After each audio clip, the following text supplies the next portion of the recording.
Halo teman-teman semua, perkenalkan nama saya Erlangga Arabda Subagio dengan NIM 2008 1324055 dari kelas Ekonomi 2020B Prodi S1 Ekonomi UNESA.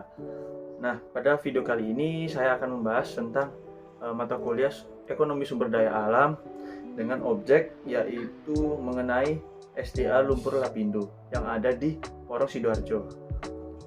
Sudah kurang lebih 17 tahun tragedi Lumpur Lapindo pada 29 Mei 2006 terjadi. Nah, pada Lapindo ini terus mengucurkan lumpur panas yang bisa diprediksi akan terjadi hingga puluhan tahun yang akan datang. Dan kini semburan lumpur panas itu juga sudah sangat besar hingga terlihat seperti lautan luas.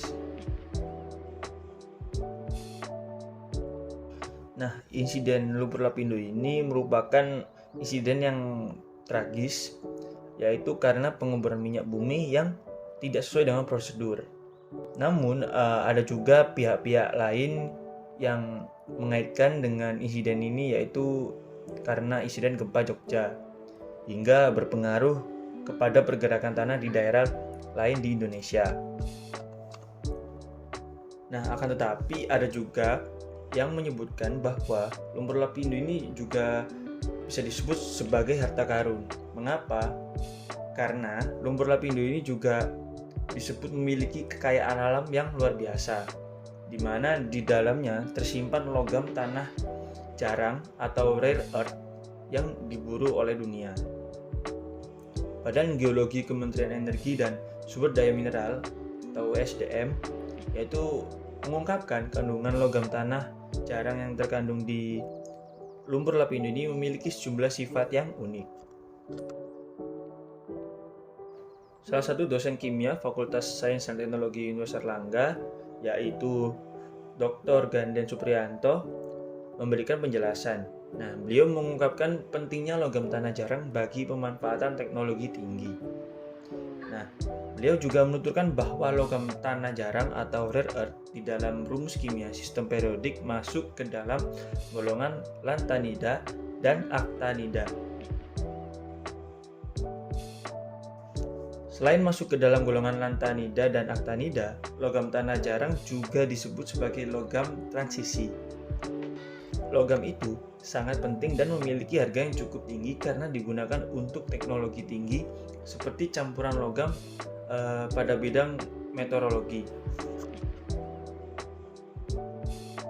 Logam tanah jarang ini sangat penting kaitannya pada beberapa bidang tertentu, yaitu seperti bidang meteorologi untuk pembuatan pesawat luar angkasa, lalu lampu energi tinggi, dan juga semikonduktor.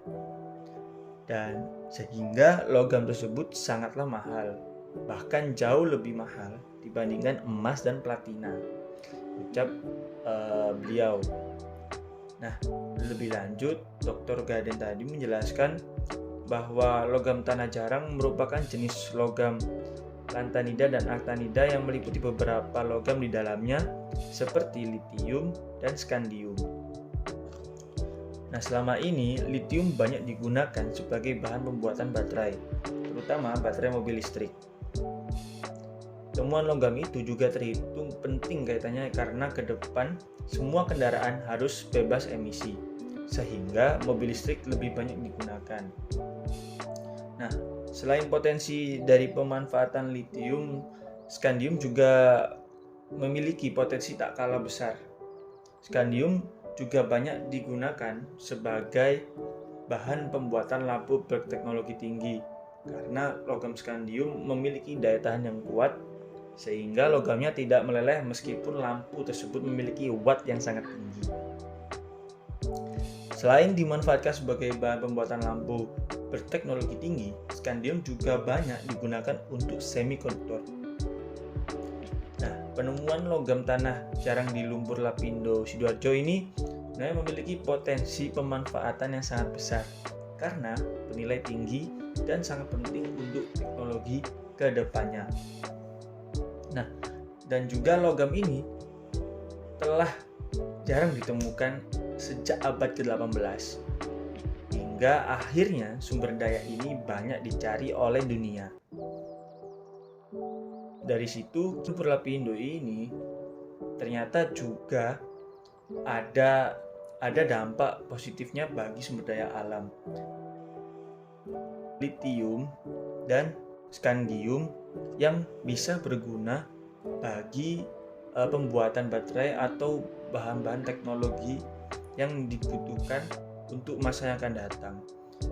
Akan tetapi tidak memungkiri bahwa lumpur lapindo ini merupakan bencana alam yang pasti setiap tahunnya akan meluas lumpur lapindo tersebut, sehingga pemerintah harus menindaklanjuti lebih serius lagi dalam menanggulangi lumpur lapindo ini.